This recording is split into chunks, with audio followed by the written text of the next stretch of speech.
What are your thoughts on that? And I have many. Yeah, but I was told to be brief. Right. Like, just quell all my creativity. That's fine. That's what we're here for.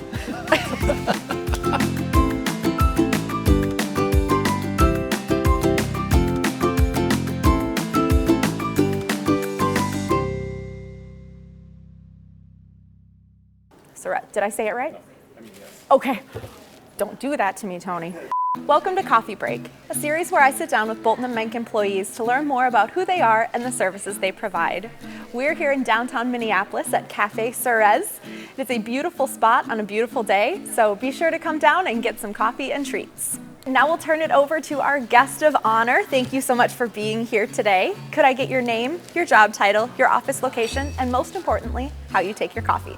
Thank you for having me, first of all. Of course. My name is Marc Culver, and I am the Director of Smart Cities Initiatives here at Bolton & Menck. And I work out of the beautiful downtown Minneapolis office here. Literally right there. Literally right there. And as far as my coffee is concerned, usually I take it black, hot or cold, depending on the time of the year. And when I need to feed that inner diva, I will have a splash of almond milk in there. Yeah. Such a diva move. Just a splash, please. All right, so let's dive right in. What makes a city smart? And what, if any, what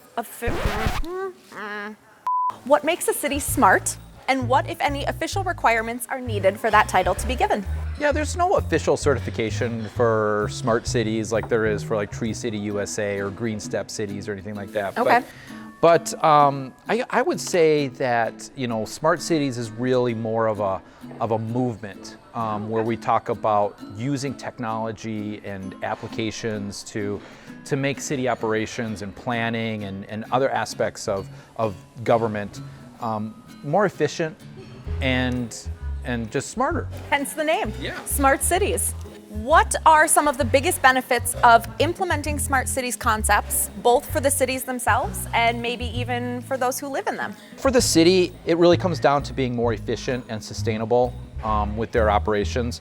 And, you know, really, when done correctly, using data, like immense amounts of data, and using that data to give us alerts, but then more importantly to, you know, hopefully let us know about an event before the public is really impacted by that event, and really applying that to city operations. Awesome, love that. It's so handy. Yeah. So handy. So in your opinion, what is the biggest misconception of smart cities and how do you combat that?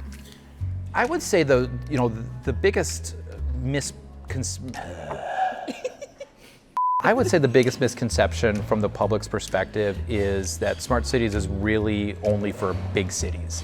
At Bolton & Menck, what we really want to do is take that smart cities concept and, you know, apply it to all of our clients, all city sizes in a really scalable manner. Love it. All right, my favorite question that I've been waiting so long for the answer. With artificial intelligence making a splash in today's world, how do you see this technology influencing smart cities? Let's wait for these. Don't you know what's going on? I mean, Come on. The movement on artificial intelligence has already started. I think a lot of people are probably using artificial intelligence and not even aware of it. And I think the greatest example of that is GIS. And we're just going to see more and more of that. That's going to become more and more prevalent in so many sectors of city operations and public works in particular. That's going to help us get to a point where we're using AI to actually predict more and more events. Oh, I can't wait. It's going to be so cool. All right, well, thank you, Marc, for being a fantastic guest on today's Coffee Break. Thank you. Welcome. Thanks for having me. Or thanks for watching. Thanks for watching.